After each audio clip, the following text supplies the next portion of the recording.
Greetings, loved ones. Today we're going to talk about the science of trauma.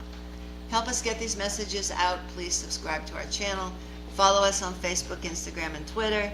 Hit that like button and the notification bell and share these messages with others. So what is the science of trauma? Let's talk about this right now. Although the field of trauma-informed care is still coalescing, our understanding about how people's brains and bodies respond to trauma and the negative long-term effects of toxic stress on health is well understood. Toxic stress is an emotional and or physical response that occurs when a person experiences strong, frequent, and or prolonged adversity without adequate support. So how does trauma affect neurobiology and the physical development of children? In the first 1,000 days of life, children's brains are in a critical period of development. Trauma can negatively impact areas in the brain responsible for cognitive functions such as short-term memory and emotional regulation. This is due in part to the fact that the body regulates stress through the release of two critical hormones, cortisol and adrenaline.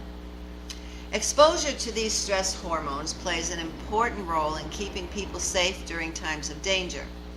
However, repeated or prolonged exposure is associated with poor early childhood brain development. So what does experiencing childhood trauma mean for adults? Adults who experience trauma in childhood are often wired differently than those who did not. Their brains, primed to deal with nearly constant stress, can struggle to respond appropriately to situations that would otherwise appear normal and non-threatening. This partly explains why many adult trauma survivors struggle with depression, anxiety, and other issues related to emotional regulation.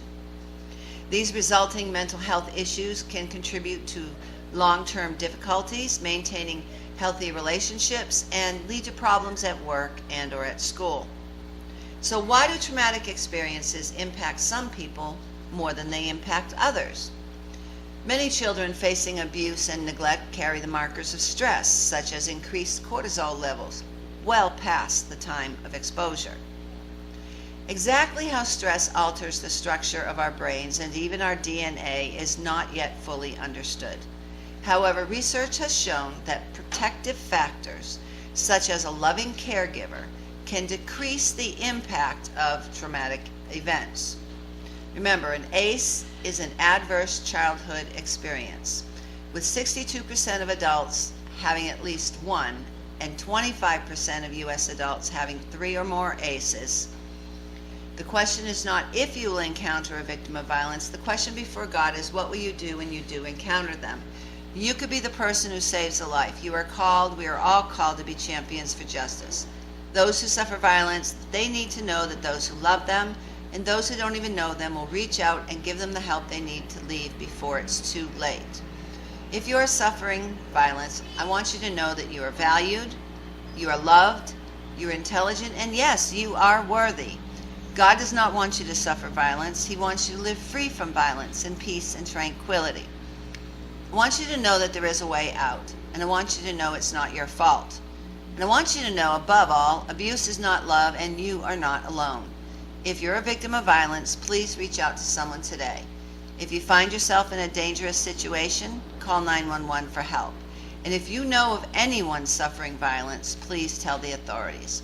In our next episode, we're going to talk about the types and the effects of trauma. Until then, God bless you.